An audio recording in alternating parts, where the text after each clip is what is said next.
고난 너머에 더 큰 고난이 기다린다 할지라도 오직 하나님만을 신뢰하십시오. 여러분의 영혼의 시력이 회복되기를 마음이 없는 이에게 시청자가 아니라 우리는 예배자가 되어야 됩니다.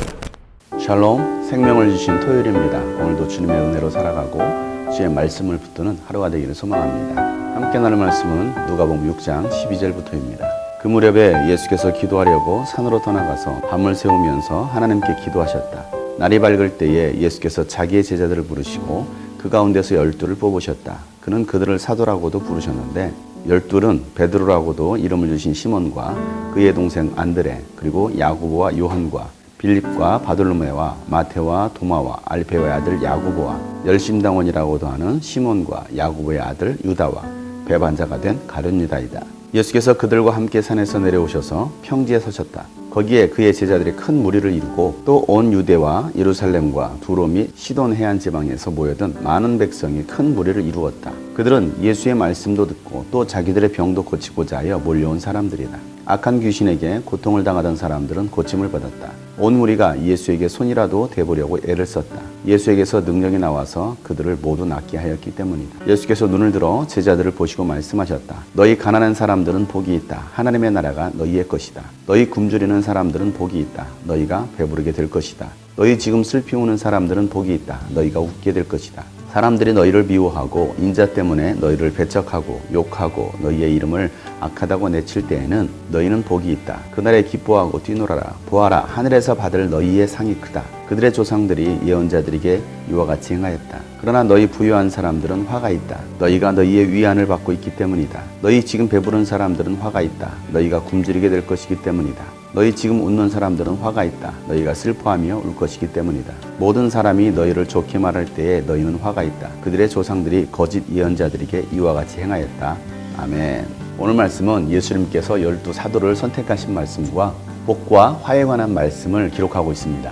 예수님은 기도하시려고 산에 오르십니다. 그리고 밤이 맞도록 하나님께 기도하십니다. 예수님의 사역에 있어서 빼놓을 수 없는 것 중에 하나가 바로 기도입니다. 예수님은 기도를 시작하시고 또 기도로 마치셨다라고 할 수가 있습니다. 예수님은 모든 일을 하실 때에 늘 기도하셨습니다. 하나님 아버지의 뜻을 구하는 것이었습니다. 그래서 예수님은 하나님께서 말씀하시고 보여주시고 들려주신 것만 말씀하시며 행하셨습니다. 우리가 기도하지 않는다면 하나님의 뜻을 알 수 없고 하나님의 뜻대로 살아갈 수가 없는 것입니다. 예수님은 예수님의 사역을 위임할 12사도를 세우시기 전에 밤이 맞도록 기도하시고 산에 내려오셔서 12사도를 부르십니다. 그리고 예수님은 그 12사도와 함께 산에서 내려오시고 평지에 서시자 수많은 사람들이 예수님께로 몰려옵니다. 유대와 예루살렘 또 시돈과 두로에서 모여든 사람들이었습니다.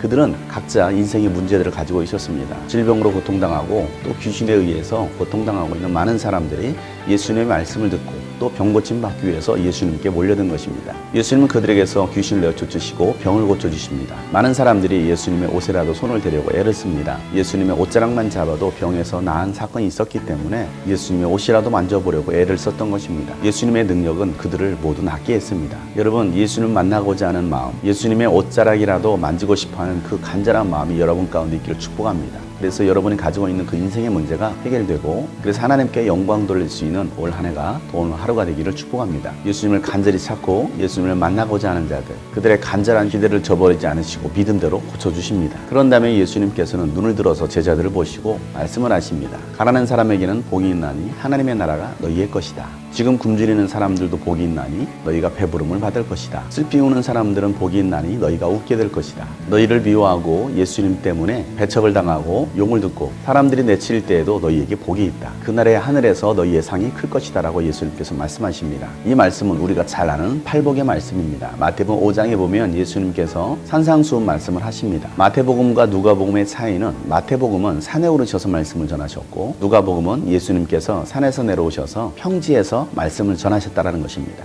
그리고 누가복음에서는 4가지의 복을 말씀하시고 그 다음에 이어서 화가 있을 것이다라고 저주에 관한 말씀을 하십니다. 지금 부유한 사람들은 화가 있을 것이라는 것입니다. 왜냐하면 지금의 부유함으로 위안을 받기 때문이다 라고 말씀하시고 또 배부른 사람에게는 화가 있어서 굶주리게 될 것이다 라고 말씀하십니다. 지금 웃는 사람들은 화가 있을 것이며 슬퍼하며 울 날이 올 것이다 라고 말씀하십니다. 이 화에 관한 말씀은 이웃을 돌아보지 않고 하나님의 뜻을 알지 못한 채 자신의 이익과 유익을 위해서만 살아가는 사람들에 대해서 예수님께서 말씀하시는 것입니다. 이 말씀을 통해서 우리가 알 수 있는 것은 누가는 예수님의 모습 속에서 이집트에서 노예 생활하고 있던 이스라엘 백성들을 하나님의 약속의 땅 가나안으로 인도했던 모세의 모습과 오버랩이 되도록 말씀하고 있습니다. 모세도 시내산에서 내려와서 하나님의 율법을 가르쳤습니다. 신명기 28장에 보면 1절부터 14절까지는 복에 관한 말씀이고 15절부터 끝절까지는 저주에 관한 말씀입니다. 하나님의 말씀대로 순종하면 복을 받겠지만 하나님의 율법을 저버리고 자신의 욕망대로 살아가는 사람들은 저주가 있을 것이다 라는 그 말씀을 연상시키면서 예수님이 제2의 모세와 같은 하나님의 선지자라는 것을 누가는 말하고 있습니다. 영적으로 노예 생활하고 있고 악한 영들에게 사로잡혀서 고통당하고 있는 그 인간들을 구원할 메시아 선지자가 바로 예수님이시라는 것을 누가는 증언하고 있는 것입니다. 그래서 우리가 겪고 있는 질병이나 가난이나 여러 가지 아픔과 상처들을 가지고 예수님께 나오면 예수님께서 우리의 모든 것들을 자유케 해주신다는 사실을 누가는 증언하고 있는 것입니다. 그래서 예수님께 나온 자는 누구든지 구원을 받습니다. 하나님의 나라를 얻기 위하여 가난한 사람은 복이 있는 사람입니다. 하나님의 나라를 위하여 지금 굶주려 있는 사람은 복이 있어서 하나님께서 여러분의 굶주림을 채워주실 것입니다. 하나님의 나라와 영혼을 위해서 슬피 우는 사람들은 그날에 우리에게 하나님께서 웃게 하실 것입니다. 예수님 때문에 고난을 당하고 핍박을 당하고 배척을 당하는 사람들은 주님 오시는 그날에 하나님의 나라에 들어가서 기뻐 뛰놀 것이며 하나님께서 우리에게 크신 상을 베풀어 주실 것입니다. 그렇기에 오늘 지금 당장은 좀 힘들어도